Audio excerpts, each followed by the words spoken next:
ना बीच में।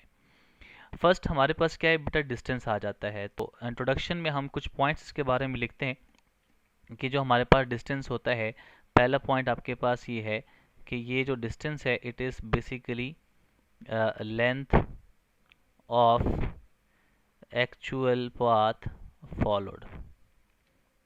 ठीक है, किसी भी दो पॉइंट्स के दरमियान जब आप मूव करते हैं तो उसमें जो हमारे पास डिस्टेंस होता है वो basically length of the path होता है, अगर आसान ज़बान में अगर हम बात की जाए तो। ठीक है,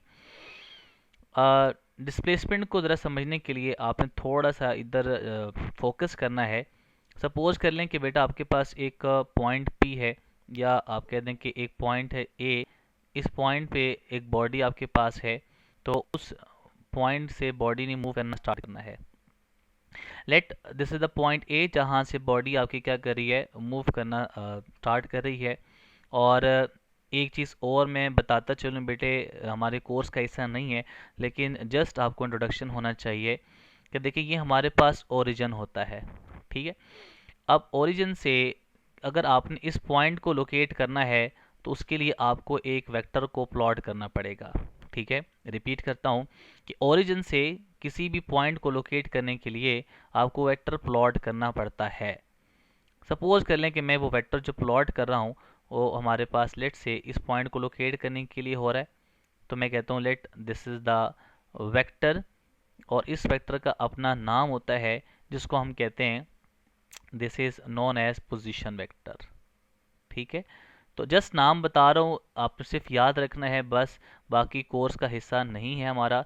पोजीशन वेक्टर क्या होता है, जो किसी पॉइंट को लोकेट करने के लिए ड्रॉ किया जाता है किसी रेफरेंस पॉइंट से, तो उसको हम कहते हैं ये क्या है, पोजीशन वेक्टर कहा जाता है।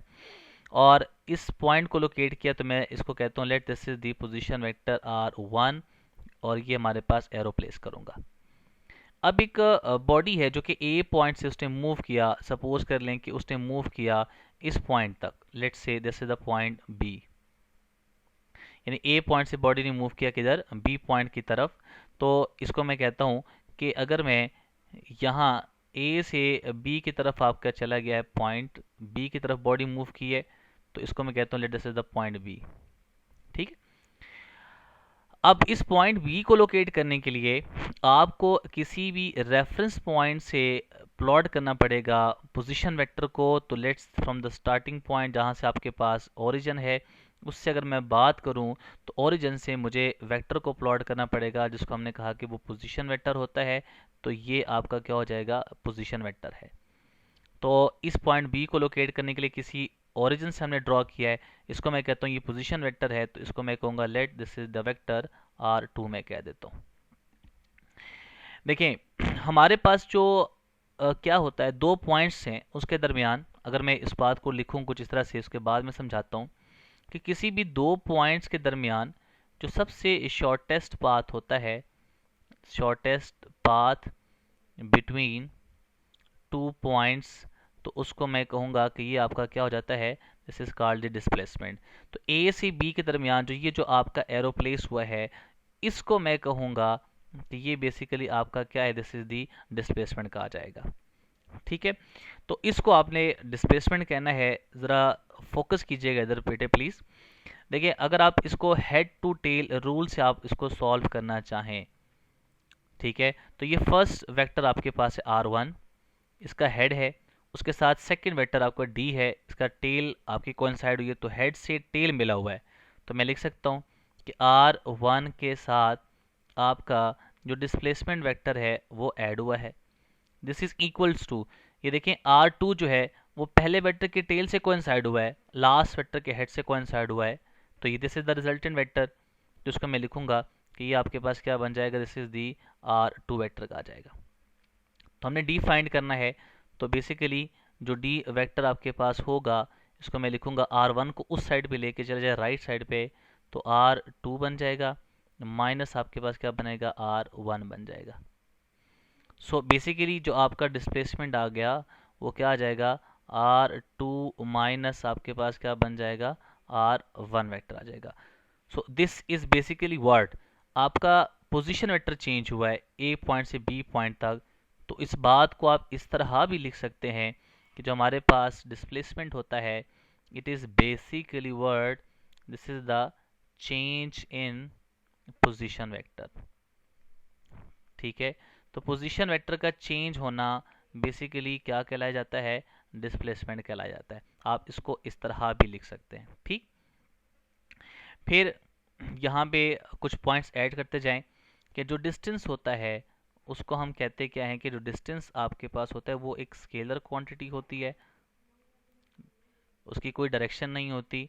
जब आप यहाँ पे डिस्प्लेसमेंट की बात करेंगे तो उसको आप बोलेंगे कि ये आपके पास क्या है, वेक्टर क्वांटिटी है, बिकॉज इट इज़ डायरेक्शन, मतलब डायरेक्शन इन्वॉल्व होगी है, shortest directed path between initial and final position होता है, इसलिए हम कहते हैं कि ये आपके पास क्या होती है, वेक्टर क्वांटिटी होती है। ठीक, यहाँ पे एडिशन कर लेते हैं एक पॉइंट और की बेटे, कि जो हमारे पास डिस्टेंस होता है तो डिस्टेंस की जो यूनिट है वो होती है मीटर, और उसको हम डिनोट करते हैं किससे, स्मॉल m से डिनोट करते हैं। जबकि आप यहाँ पे भी देखेंगे तो डिस्प्लेसमेंट की भी जो यूनिट है वो मीटर ही होती है, उसको हम स्मॉल m से डिनोट करते हैं। ठीक, तो ये आपके कुछ बेसिक्स पॉइंट्स हो गए हैं डिस्टेंस और डिस्प्लेसमेंट के बारे में। ठीक, अब कुछ चीज़ें हैं जो कि एमसीक्यू पॉइंट ऑफ व्यू से बड़ी इंपॉर्टेंट है, वो आपने इसको याद रखना है कि एमसीक्यू में अगर कोई क्वेश्चन पूछा जाता है आपसे तो वो आपको किस तरह से वहाँ पे सॉल्व करना पड़ेगा। देखिए, हमारे पास सबसे पहली बात ये याद रखनी है, ये अक्सर एमसीक्यू में अगर पूछ ली जाए तो रिमेंबर। ठीक है, क्या याद रखना है आपने, अगर कोई बॉडी आपकी मूविंग है, फॉर मूविंग बॉडी, कोई भी बॉडी अगर मूव कर रही है तो उस केस में आपको याद होना चाहिए कि डिस्टेंस क्या होता है और डिस्प्लेसमेंट आपके पास क्या होगा। तो फॉर मूविंग बॉडी मैं दोनों केस डिस्कस कर लेता हूँ, एक इन केस ऑफ डिस्टेंस अगर पूछता है आपसे, और सेकंड आपसे अगर वो डिस्प्लेसमेंट पूछता है। तो यहाँ पे आप बेशक लिख लें कि डिस्टेंस, और यहाँ पे आप बेशक लिख लें कि डिस्प्लेसमेंट।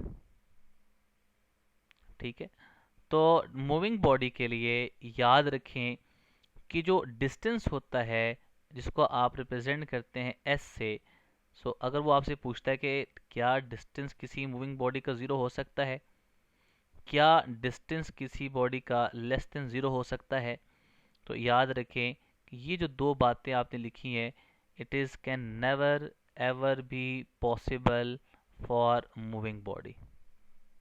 मूविंग बॉडी का डिस्टेंस कभी ज़ीरो नहीं हो सकता, हमेशा डिस्टेंस उसका कुछ ना कुछ होगा। फिर डिस्टेंस जब ज़ीरो नहीं हो सकता तो ज़ीरो से लेस कैसे हो सकता है, तो ये बातें आपने याद रखनी है। ये एमसीक्यू के लिए आप कह सकते हैं कि बड़ी इंपॉर्टेंट बात आ गई। ये आपका फर्स्ट पॉइंट हो गया। अब आ जाए डिस्प्लेसमेंट की तरफ। तो अगर वो पूछता है क्या किसी भी मूविंग बॉडी का डिस्प्लेसमेंट अगर फाइंड करते हैं तो वो ज़ीरो हो सकता है कि नहीं, पहली बात। फिर अगर वो आपसे पूछता है कि सपोज कर ले कि क्या किसी भी मूविंग बॉडी का जो डिस्प्लेसमेंट है वो ज़ीरो नहीं हो सकता, ये भी तो आपसे पूछ सकता है। मैं जनरल बात बता रहा हूँ, फिर आगे इसको डिस्कस कर लेंगे। तो ये जो ज़ीरो है और नॉट ज़ीरो, ये दोनों पॉसिबल है। ज़ीरो कब हो सकता है, याद रखें, अगर कोई भी बॉडी क्लोज पाथ बना रही है, ठीक है, तो क्लोज्ड पाथ हो तो उस केस में डिस्प्लेसमेंट आपका ज़ीरो होता है। ठीक है, डिस्प्लेसमेंट क्या होता है, वो ज़ीरो होता है किस केस में, जब आप बात करते हैं कि कोई भी बॉडी आपकर कौन सी पाथ बना रही है, वो क्लोज पाथ बना रही है। या आप इसको इस तरह भी लिख सकते हैं कि अगर किसी भी बॉडी का जो इनिशियल पॉइंट है वो सेम हो और फाइनल पॉइंट भी सेम हो।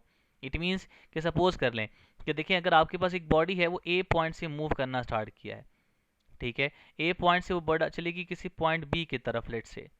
तो अगर वो ए पॉइंट से बी गई और बी से वापस आ गई ए पॉइंट के ऊपर, तो जहां से उसने स्टार्ट किया था चलना वहीं पे वापस आ गई है, तो क्लोज पाथ बन गया। इनिशियल पॉइंट फाइनल पॉइंट के बराबर हो गया है। इट मीन्स के यहाँ पे आपका डिस्प्लेसमेंट क्या हो जाएगा, ज़ीरो हो जाएगा। ठीक, तो ये फर्स्ट पॉइंट आपने याद रखना है एमसीक्यू के लिए। आगे इसके एमसीक्यू हम डिस्कस करते हैं। अब डिस्प्लेसमेंट किसी मूविंग बॉडी का ज़ीरो हो नहीं भी तो हो सकता। ये कब होगा? जब आप बात करेंगे किसी भी ओपन पाथ की। अब इस केस में याद रखें कि इनिशियल पॉइंट और फाइनल पॉइंट सेम नहीं हो सकते। इनिशियल पॉइंट डिफरेंट होगा, फाइनल पॉइंट उसका डिफरेंट होगा। तो इसका मतलब ये हुआ कि यहाँ पे ओपन पाथ बन गया है, तो इस पे डिस्प्लेसमेंट ज़ीरो नहीं हो सकता। एक और चीज़ बड़ी इंपॉर्टेंट है, याद रखें, आपने याद रखना है बेटे, कि जो हमारे पास डिस्टेंस होता है उसको याद रखना है। डिस्टेंस आपका हमेशा पॉजिटिव होता है, डिस्टेंस कभी भी आपका नेगेटिव नहीं हो सकता। ठीक। लेकिन जब आप डिस्प्लेसमेंट की बात करते हैं तो याद रखें, डिस्प्लेसमेंट पॉजिटिव तो हो सकता है, लेकिन साथ में आपके पास ये भी याद रखें कि डिस्प्लेसमेंट नेगेटिव भी हो सकता है। ठीक है, तो इसका मतलब है कि distance can be negative, can be positive और कैन बी ज़ीरो। तो मैं यहाँ पे लिखता हूँ, वो आपका पॉजिटिव भी हो सकता है, वो आपका नेगेटिव भी हो सकता है, और वो आपका ज़ीरो भी हो सकता है। तो ये आपका मेन पॉइंट्स इसके क्लियर हो गए। ठीक, यहाँ तक सबको क्लियर? तो बेटा जस्ट रेज योर हैंड ताकि मैं आगे प्रोसीड करूँ।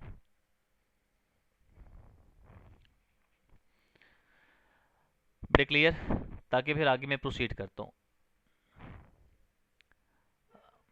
नेक्स्ट आप देखें, दो बातें बड़ी इंपॉर्टेंट मैं बताता चलूँ, ये एमसीक्यू के लिए बेटा आपके पास पूछी जाती है। फॉर एग्जांपल मैं यहाँ पे लिख देता हूँ बेटा कि ये बात हम जो लिख रहे हैं वो हमारे पास डिस्टेंस के लिए लिख रहा हूँ, और यहाँ पे जब मैं बात लिख रहा हूँ वो डिस्प्लेसमेंट के लिए लिख रहा हूँ। चले, डिस्टेंस आपके पास ये एमसीक्यू में पूछा जाता है, मैं पॉइंट फॉर्म में ये बात लिखवा रहा हूँ। याद रखें कि अगर आपके पास एक बॉडी है, सपोज कर लें ये एक बॉडी है, ओ पॉइंट से उसने मूव किया ए पॉइंट की तरफ, और ए पॉइंट से फिर वापस आ गई ओ, एंड देन आपके पास बी। सपोज कर लें ए से उसने स्टार्ट किया था, ए से बी पे आ गई, बी से वापस आपके पास किधर आ गई, ए पे आ गई है। तो इसका मतलब है कि इसी तरह से पेंडुलम की बात अगर हम करते हैं तो पेंडुलम में बेटा अगर आपके पास यही होता है कि एक बॉडी किसी भी पॉइंट से वो क्या करती है, आपका स्टार्ट करती है वाइब्रेशन लेट, और यहाँ एक्सट्रीम पॉइंट की तरफ जाती है, फिर अदर एक्सट्रीम पॉइंट की तरफ जा रही होती है।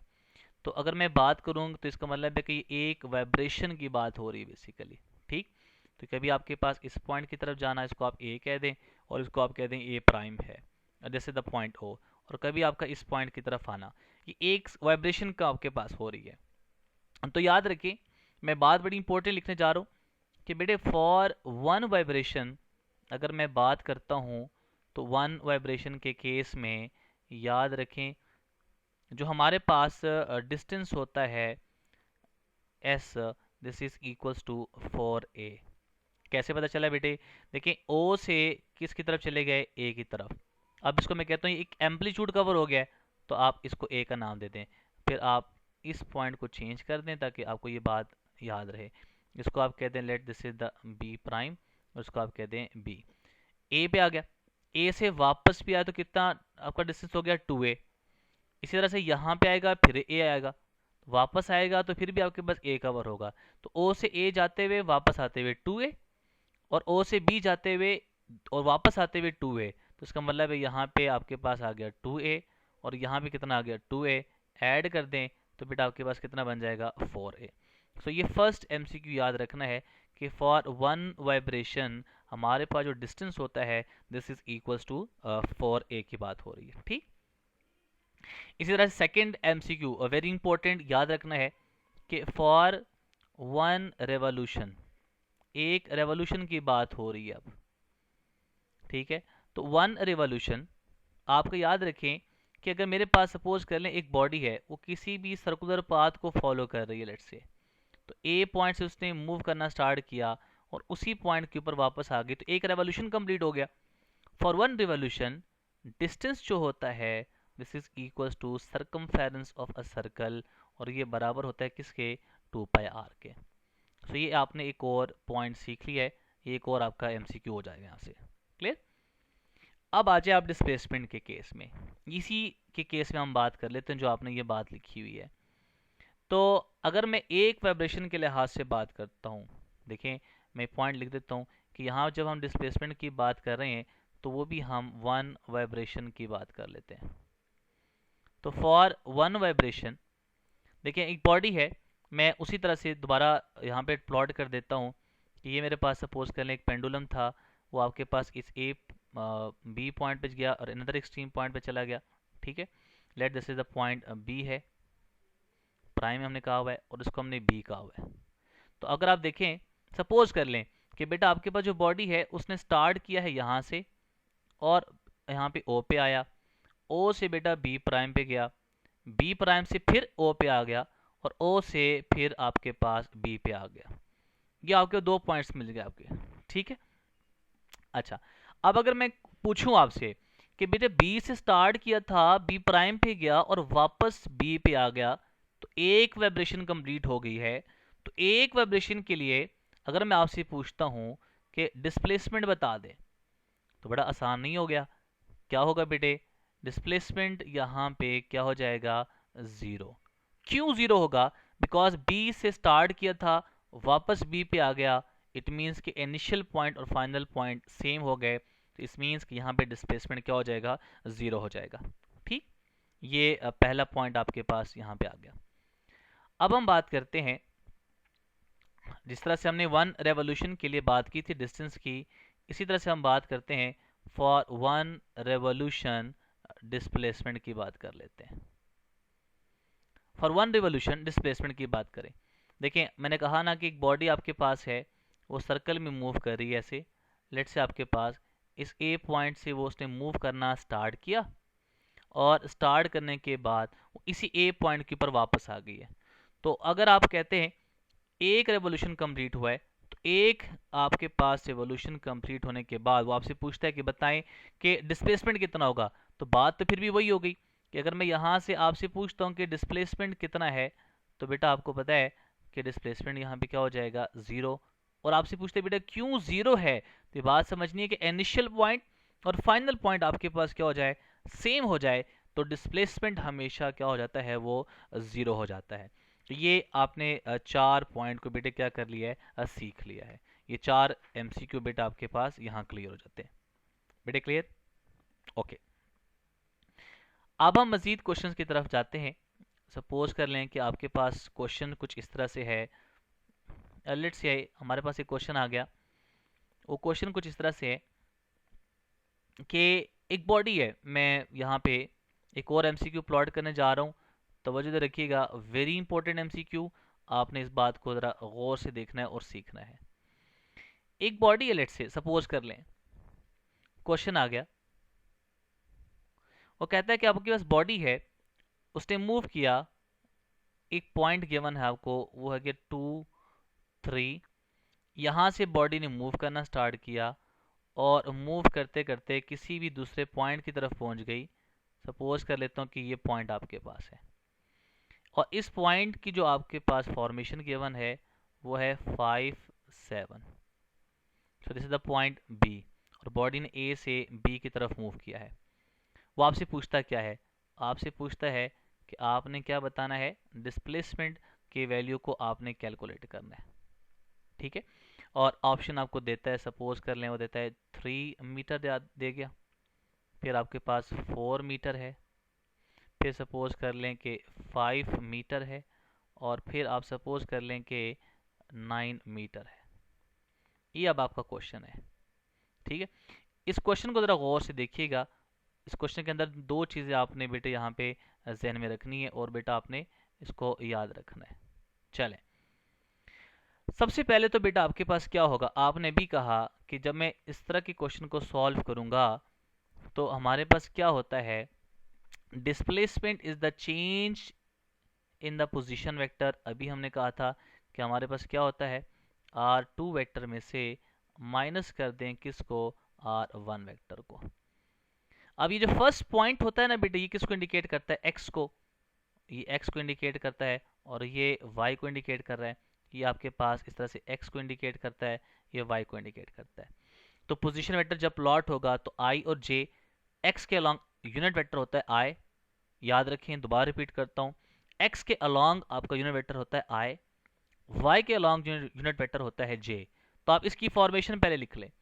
तो मैं लिख सकता हूँ डिस्प्लेसमेंट इज इक्वल्स टू, इस पॉइंट को मैं वेक्टर फॉर्म में लिख रहा हूँ, एक्स की वैल्यू आपके पास क्या है 2, और एक्स के अलॉन्ग यूनिट वेक्टर कौन सा होता है आई।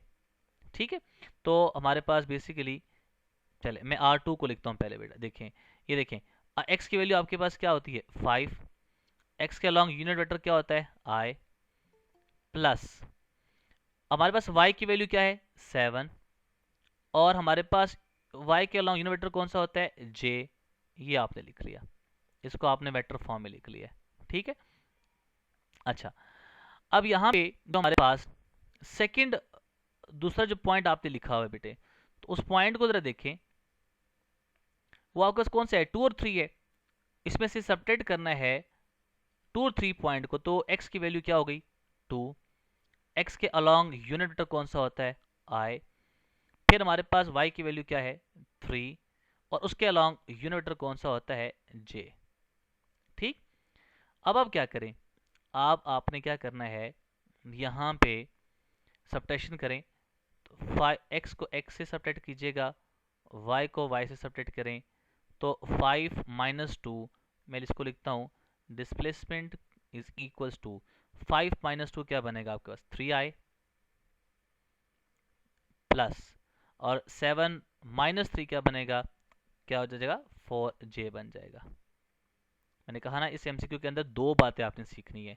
फर्स्ट बात तो आपने ये सीखी कि जब हम किसी भी पॉइंट को वेक्टर फॉर्म में लिखेंगे, एक बात तो आपने यहाँ पे ये सीख ली है, तो आप इसको इस तरह से लिखेंगे। दूसरा तो हमसे क्या पूछ रहा है, डिस्प्लेसमेंट का मैग्नीट्यूड पूछ रहा है, तो बेटे फार्मूला डिस्प्लेसमेंट के मैग्नीट्यूड का क्या होता है, आपने अभी, मैं लिख सकता हूँ, देखें मैग्नीट्यूड जब भी फाइंड करना होगा बेटा, तो x की वैल्यू का स्केयर ले लें।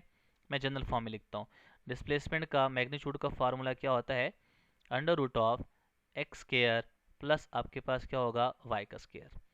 x की वैल्यू क्या है 3 का स्केयर बन जाएगा, प्लस y की वैल्यू क्या है 4, उसका स्केयर बनेगा, तो क्या बन जाएगा डिस्प्लेसमेंट का मैग्नीट्यूड इज इक्वल्स टू 3 का स्केयर 9, 4 का स्केयर 16, तो क्या बन जाएगा 16 plus 9, this is equals to under root of 25।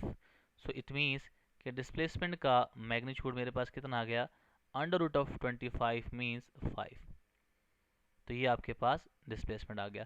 So the correct option आपके पास क्या बन जाएगी, this is the Charlie option.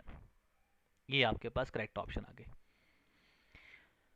आगे हम मैं सिखाऊंगा ऐसा करके, अगर स्क्वायर रूट आपका 25 ना हो, 29 हो, 36 ना हो, मतलब परफेक्ट स्क्वायर ना बनता हो, तो उसकी वैल्यू को कैसे प्रिडिक्ट करना है, लेकिन हम साथ साथ सीखेंगे ताकि वो चीज़ें आपको उसी टाइम प्रैक्टिस हो।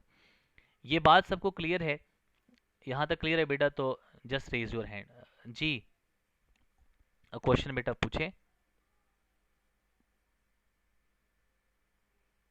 जी। जी बेटा, जिसका क्वेश्चन है रेस के हाथ, क्वेश्चन अगर है तो पूछ लें, अगर क्लियर है तो बेटा लोअर कर दे रेस को। Okay thank you. अब आ जाएं नेक्स्ट हमारे पास, जो हमें मूव करना है नेक्स्ट क्वेश्चंस की तरफ, वो देखें। ये बेटा आपके पास पास पेपर का क्वेश्चन है दो, एक ईटा में आया हुआ है और ये भी पास पेपर का क्वेश्चन है बहरल, इसको ज़रा देखिएगा। वो कहता है a body moves towards the north a displacement of 15 metre. It means के नॉर्थ का जिक्र हो गया, तो सबसे पहले तो बेटा बात यह है कि आपने डायरेक्शन को स्पेसिफाई कर लें।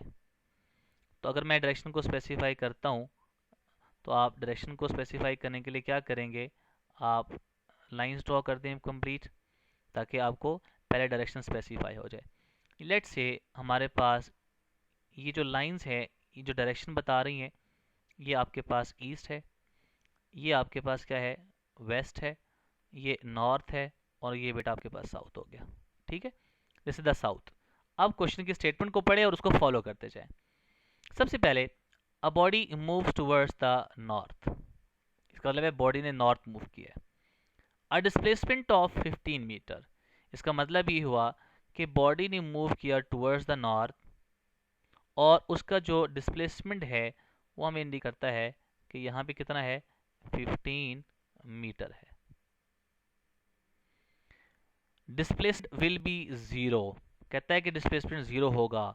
The same magnitude of displacement is covered towards, यानी आपको डिस्प्लेसमेंट जीरो रिक्वायर्ड है।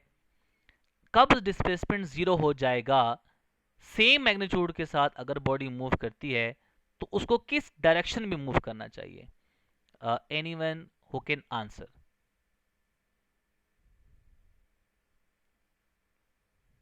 जी बेटा पार्टिसिपेट किया करें ताकि क्वेश्चन कोई समझ आए, ना समझ आए तो मुझे भी इसका अंदाज़ा हो। ये ना हो कि बेटा मैं पढ़ा रहा हूँ और बाकी बेटा आप सारे सो रहे हो। बेटा ये क्वेश्चन की समझ आई सबको? जी क्वेश्चन की समझ आ गई बेटे? चलिए आंसर मैं अब बताता हूँ। जी कोई बताना चाहता है बेटा आंसर प्लीज़? जी बेटा कोई क्वेश्चन का आंसर बताना चाहता हूँ? जी बेटा बताएं।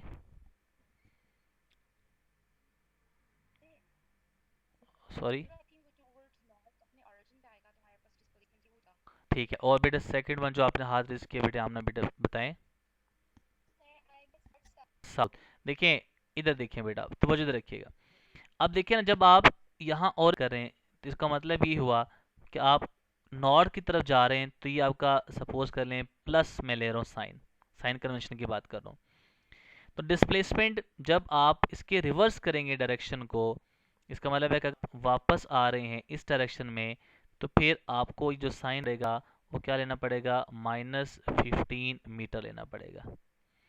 तो तब जाके आपका डिस्प्लेसमेंट वो जीरो बन सकता है। ठीक है, क्योंकि डायरेक्शन रिवर्स करेंगे तो -15 हो जाएगा, तो वो जीरो बन जाएगा। ठीक, अब ये जो डायरेक्शन मूविंग है वो किस डायरेक्शन में जा रहा है आपके पास, मूव कर रहा है किसके, अलोंग दी साउथ डायरेक्शन। ठीक है, तो इसका मतलब है कि 15 मीटर मूव करे लेकिन डायरेक्शन रिवर्स हो, नॉर्थ का रिवर्स डायरेक्शन कौन सा है, जाता है। ठीक है, तो इसलिए करेक्ट ऑप्शन आपके पास क्या बन जाएगी, this will be the south. अच्छा अब आ जाए बेटे आपके पास नेक्स्ट क्वेश्चन की तरफ जो हमारे पास है। वो क्वेश्चन कुछ इस तरह से है कि a particle starts from moves towards the A. Suppose कर लें कि ये आपके पास सेंटर है ओ, वो कहता ये है कि ओ से नष्ट किया उसने, सपोज कर लिया कि बेटा ए पॉइंट, लेट्स से हम कहते हैं कि ये, ठीक है, this is the point A, then it moves along A B. Suppose कर लें कि ये पॉइंट आपके पास क्या है, बी है, अलोंग ए बी उसे मूव करना स्टार्ट किया एंड देन स्टॉप्स, क्या कर गया है, स्टॉप कर गया। क्या है, if the radius of circle is 100 metre, it means कि आपके पास क्या होगा, 100 मीटर, देन डिस्प्लेसमेंट इज, बड़ी सिंपल बात याद रखें कि अगर किसी भी डिस्प्लेसमेंट की बात होती है तो आपने ये बात कि डिस्प्लेसमेंट के लिए मैं बड़ी आसान सी बात समझा देता हूँ कि सिराते मुस्तकीम मतलब कि आपके पास स्ट्रेट पाथ को आपने फॉलो करना है। ठीक, स्ट्रेट पाथ को फॉलो करेंगे तो फिर आपके पास डिस्प्लेसमेंट को फाइंड आउट करना कोई मसला नहीं होता। तो अगर ए पॉइंट से बी पॉइंट की तरफ आपसे पूछता है कि ए से बी जा रहा है तो डिस्प्लेसमेंट बता दें, या ए से बी मूव किया, कहता है डिस्प्लेसमेंट क्या होगा, तो देखिए ना इनिशियल पॉइंट आपके पास ये, ठीक, तो इनिशियल पॉइंट ये हो गया, फाइनल पॉइंट कौन सा है, बी है। हमें पाथ से तो गर्ज ही नहीं होता डिस्प्लेसमेंट में, हमें तो इनिशियल और फाइनल पॉइंट के दरमियान जो आपके पास डिस्टेंस बनता है वो स्ट्रेट पाथ बनता है, उसको हम कहते हैं डिस्प्लेसमेंट। तो ओ का यही बेसिकली आपका क्या होगा, दिस इज द डिस्प्लेसमेंट। तो ये रेडियस के बराबर ही है और रेडियस आपके पास कितना है, 100 मीटर है। तो इसका मतलब है यहाँ जो करेक्ट ऑप्शन बनेगी क्या बनेगी, दिस इज दी 100 मीटर। क्योंकि हमें पाथ से नहीं होता, हमें शॉर्टेस्ट पाथ से गर्ज होता है, शॉर्टेस्ट लेंथ से गर्ज होता है, और वो आपके पास क्या बन जाता है, ओ से बी बनता है। तो इसका मतलब है this is the word displacement of a body. ठीक, ये आपका सेकंड एमसीक्यू यहाँ से क्लियर हो गया। अब आ जाए हमारे पास next part of the distance and displacement. बड़ा ही इंपॉर्टेंट पॉइंट है इसके अंदर बेटे, वो आपने याद रखना है। अब आ जाए हमारे पास सर्कल के केस पे। तो सबसे पहले अगर मैं ये सर्कल की बात करूं, इससे बहुत सारे क्वेश्चन बनते हैं, तो तवज्जो ज़रा इधर रखनी है, गौर से बेटा इसको देखना है आपने। सपोज कर लें इस पॉइंट को आप नाम के, ये पॉइंट मेरे पास है ओ, ओरिजिन कह दें इसको। इस पॉइंट को आप कह दें कि ये पॉइंट क्या है ए। इस पॉइंट को आप कह दें let this is the point B. इस पॉइंट को आप कह दें let this is the point C. और इस पॉइंट को आप कह दें let this is the point D कह दें आप। ठीक है, ये आपके पास क्या है कि असल के केस में किस तरह के क्वेश्चन आपसे पूछे जाते हैं। सबसे पहले आप यहाँ पे देख लें कि मैं बात करता हूँ कुछ इस तरह से कि फ्रॉम पाथ, यहाँ पे लिखता हूँ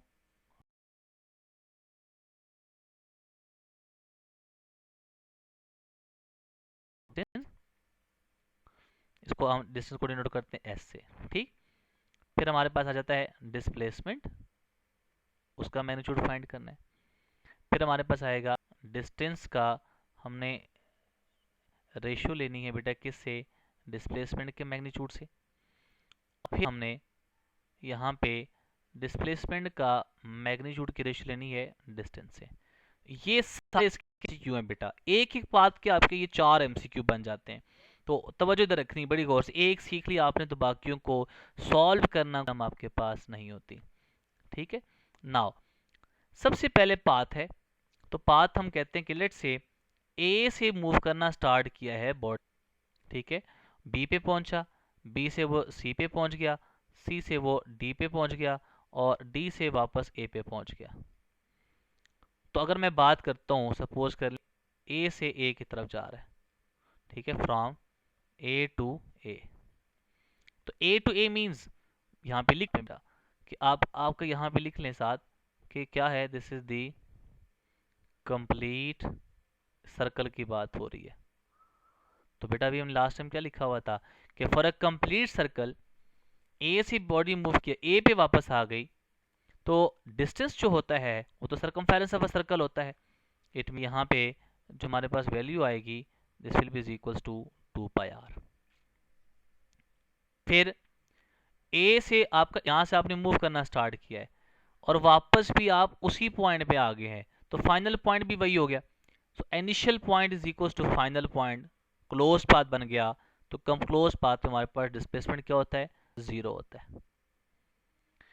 अब आ जाए रेशो पे, तो एस की वैल्यू कितनी है, तो इस एस की वैल्यू आपके पास है 2πr। डिस्प्लेसमेंट की वैल्यू क्या है आपके पास, 0। ठीक है, तो इसका मतलब है anything divided by 0 is equals to word infinity. तो आपकी रेशियो का आंसर क्या बनेगा, इन्फिनिटी।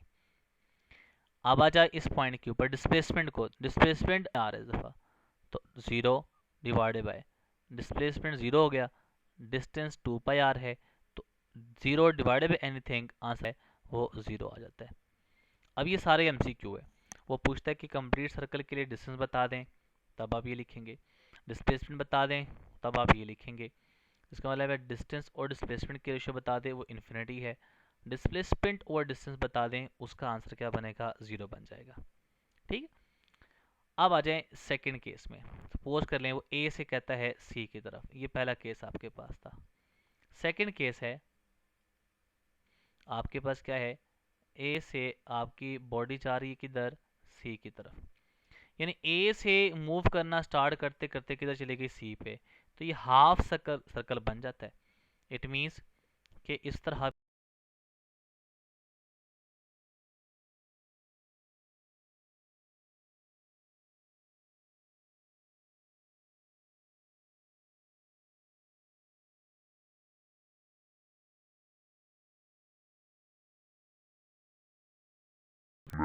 क्या करते हैं, सपोज कर लेते हैं, चले मैं पहले आपको वो करवा देता हूँ। मैं बात करता हूँ कुछ कि सेकंड ए से बी चले जाते हैं पहले, ताकि वो आसानी हो जाए। ए से बी, ए से मैंने बी मूव करना स्टार्ट किया, आपसे कहता है डिस्टेंस बता दें, और डिस्प्लेसमेंट बता दें। तो देखिए ना, ए से अगर बी की तरफ जा रहा हूँ तो यहाँ पे मैंने स्टॉप कर दिया, तो पूरे चार सर्कल के चार हिस्सों में तो एक हिस्सा मैंने यहाँ पे कवर किया है। तो अगर मैं डिस्टेंस को फाइंड करूंगा तो